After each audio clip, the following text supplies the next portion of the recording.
Perkenalkan, nama saya Novia Serly. Saya dari Fakultas Ilmu Pendidikan Universitas Muhammadiyah Jakarta. Teman-teman, untuk kelas 7 SMP Lab School akan diajarkan oleh saya dengan materi cerita fantasi. Seperti itu. Sebelum kita memulai pelajaran pada hari ini, alangkah lebih baiknya kita membaca bismillah sama-sama dan berdoa. Bismillahirrahmanirrahim. Untuk materi hari ini yaitu cerita fantasi, teman-teman bisa lihat video pembelajaran yang sudah kakak buat ya. Terima kasih. Baik teman-teman, sebelum kita mengenal lebih jauh apa itu cerita fantasi, mari kita ketahui pengertian fantasi. Fantasi merupakan sesuatu yang berhubungan dengan khayalan atau sesuatu yang tidak ada kebenarannya dan hanya ada dalam benak atau pikiran seseorang saja. Fantasi sama dengan imajinasi. Jadi, fantasi ini hanya berangan-angan saja, hanya berimajinasi teman-teman sendiri saja, seperti itu.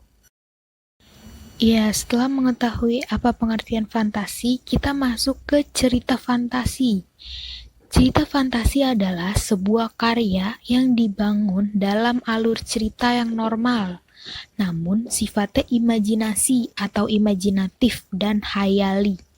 Biasanya dalam setting penokohan maupun konflik tidak realistis atau tidak masuk akal, bahkan berlebih-lebihan sehingga tidak mungkin terjadi di dunia nyata. Nah, teman-teman, dari pengertian cerita fantasi ada salah satu contoh dari cerita fantasi ini, yaitu dengan judul Balas Budi Sang Raja Hutan. Ceritanya gini teman-teman, ada sebuah desa yang dimana ada seorang pemuda miskin yang tinggal di desa itu. Pemuda itu sangat baik hati, sabar, meskipun hidupnya miskin. Bahkan, ia hanya tinggal di sebuah gubuk peninggalan orang tuanya. Gubuknya pun sudah rapuh dan tidak layak untuk ditinggal. Pekerjaan sang pemuda ini hanya pencari kayu bakar di hutan untuk memenuhi kebutuhannya di sana.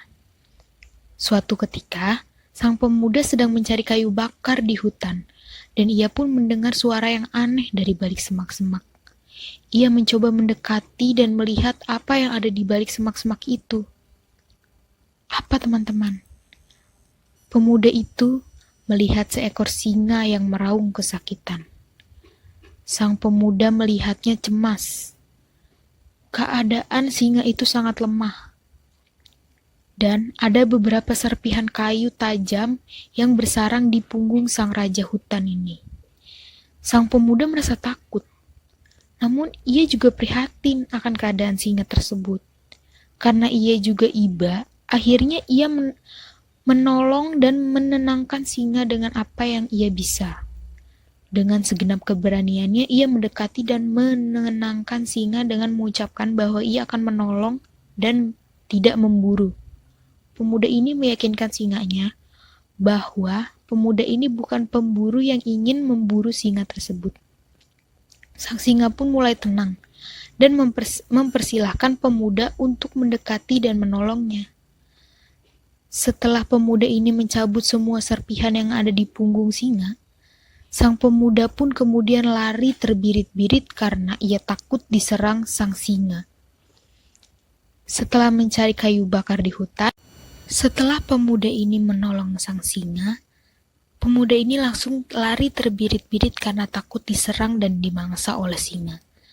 Sekembalinya ia dari mencari kayu bakar di hutan, ia mengalami ketidaksengajaan dengan menabrak kereta kencana raja yang membuat kereta menjadi terbalik. Ia pun segera bersimpuh dan meminta maaf kepada raja. Namun, sang raja tidak terima dan meminta pengawal untuk menangkap dan memenjarakan sang pemuda malang. Setelah ia menjalani beberapa hari di balik jeruji besi, akhirnya sang pemuda dijatuhi hukuman mati oleh raja. Ia diberi hukuman mati dengan dimasukkan ke dalam kandang binatang buas dengan ruangan yang sangat gelap. Ia sudah pasrah dan akan menerima takdirnya kalau nanti ditewas dimangsa oleh binatang buas tersebut.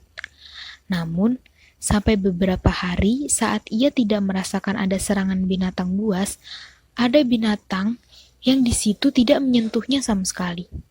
Setelah hari beranjak siang, ia pun penasaran hewan apa dan sudah mulai ada cahaya yang masuk.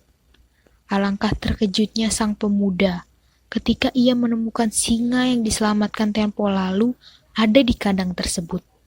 Dan ternyata sang singa adalah salah satu peliharaan kesayangan sang raja. Sang pemuda pun bertanya, mengapa sang singa tidak mematuhi perintah tuannya untuk memangsa si pemuda? Namun sang singa menjawab, bahkan tak akan mungkin memangsa orang yang telah menyelamatkan hidupnya. Ya, baik teman-teman, untuk pertemuan kita yang pertama ini dengan materi cerita fantasi sudah selesai. Tetapi cerita fantasi itu masih banyak, kita masih bertahap belajarnya, masih ada yang lain yang belum saya jelaskan ke teman-teman sekalian. Untuk hari ini sekitar seperti itu dulu pembelajarannya.